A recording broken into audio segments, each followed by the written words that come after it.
Hello students, हम ए K Ramanujan के chapter in the kingdom of fools के शेष पार्ट की स्टडी करेंगे। The goldsmith name the merchant, जो सुनार था उसने व्यापारी का नाम बताया।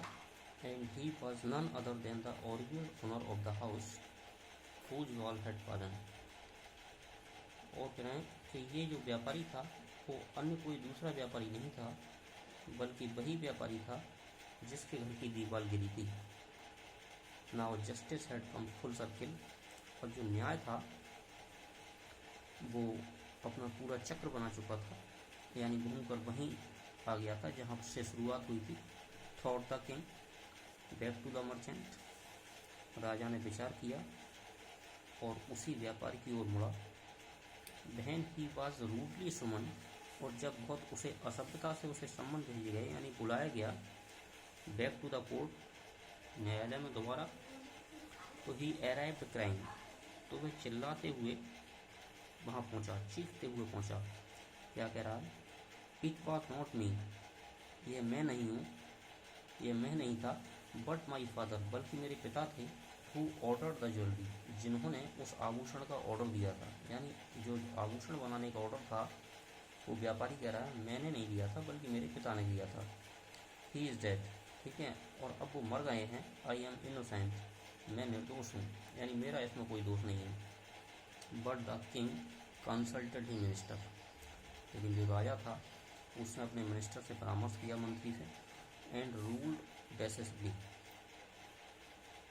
और बहुत निर्णयपूर्वक ये बताया, यह कहा कि it is true your father is the true murderer, कि ये बिल्कुल सत्य बात है कि तुम्हारे वास्तव में मर्डरर यानी हत्यारे कौन थे? तुम्हारे पिता थे। ही इज़ डेड, और वो मर गए हैं। But somebody must be punished in his place, लेकिन किसी न किसी को तो उनके स्थान पर दंडित किया जाना ही चाहिए। You have inherited everything from criminal father of yours, inherited means विरासत में मिलना, यानी प्रत्येक चीज़ तुम्हें अपने पिता से, जो क्रिमिनल थे, अपराधी थे, उनसे विरासत में मिली है। हिज रिचेज, उनका धन मिला है तुम्हें। As well as his sins, और इसके साथ ही साथ उनके अपराध या पाप भी तुम्हें मिले हैं जो उन्होंने किए थे, वो भी विरासत में तुम्हें मिले हैं।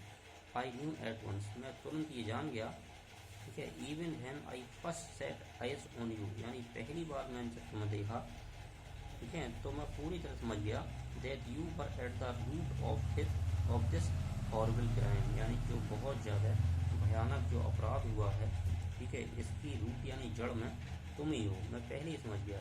यू मस्ट डाई, और तुम्हें अब मरना चाहिए।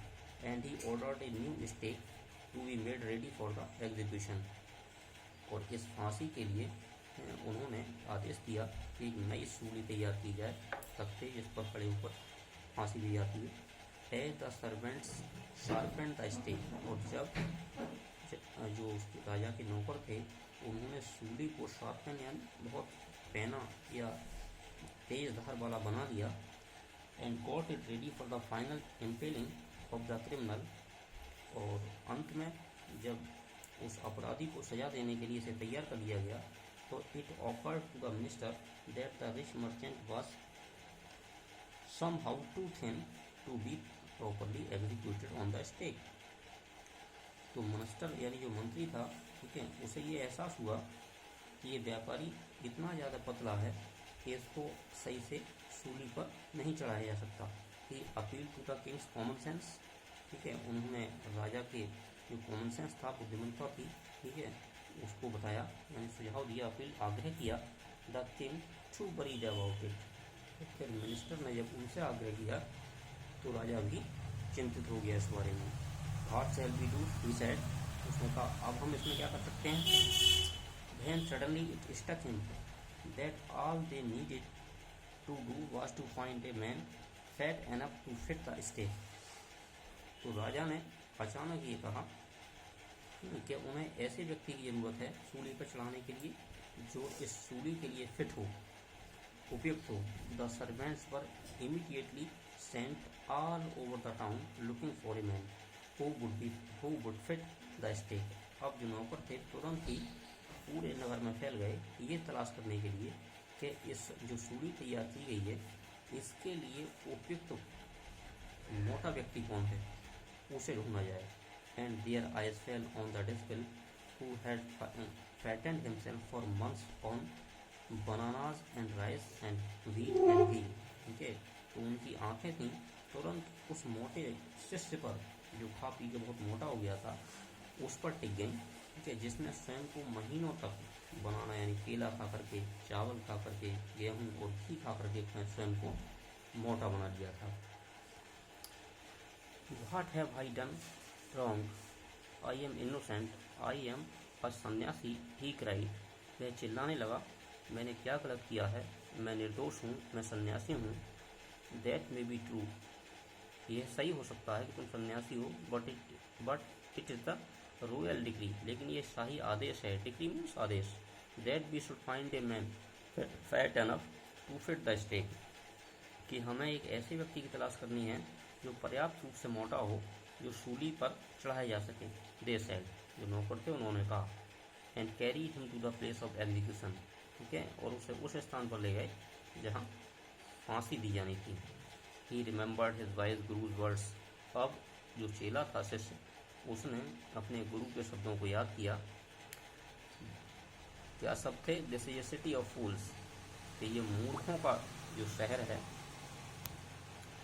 You don't know what they will do next. और तुम नहीं जानते कि अगले पल ये लोग तुम्हारे साथ क्या करेंगे। ये सब ठीक है उस शिष्य के दिमाग में गूंजने लगे गुरु के।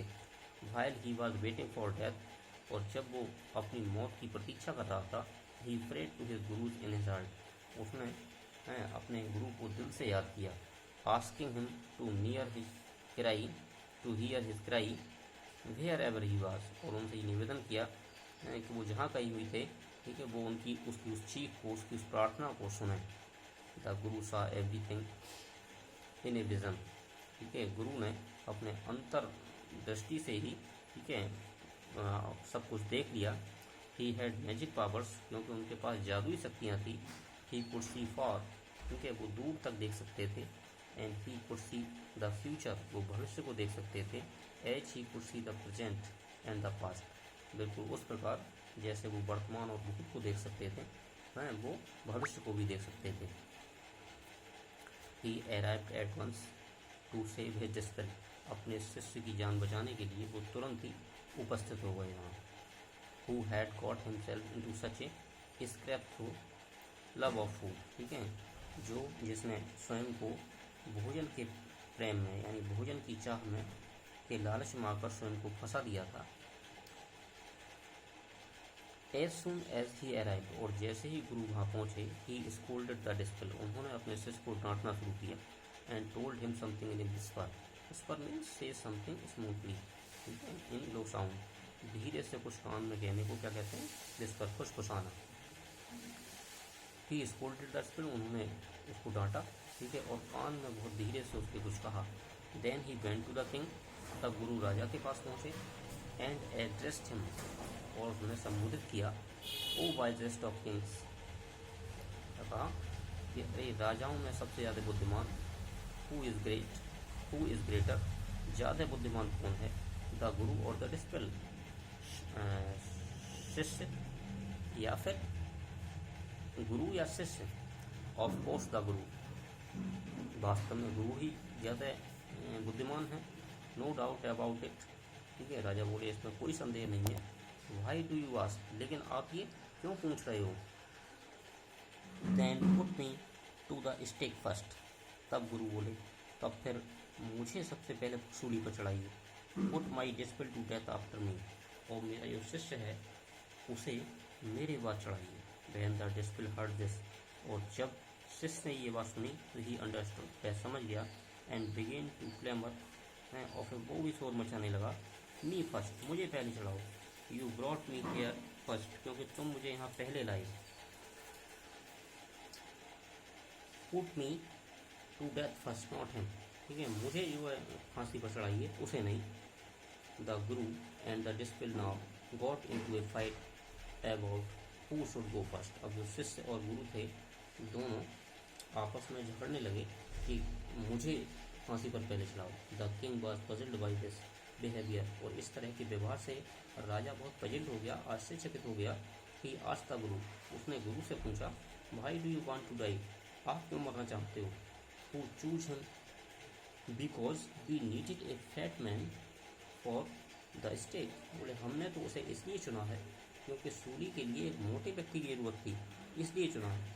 You should not ask me such questions, put me to death first, replied the guru. और इसका गुरु ने उत्तर दिया कि इस तरह के प्रश्न आपको नहीं पूछने चाहिए, बल्कि मुझे फांसी पर मुझे पहले चढ़ा दीजिए आप।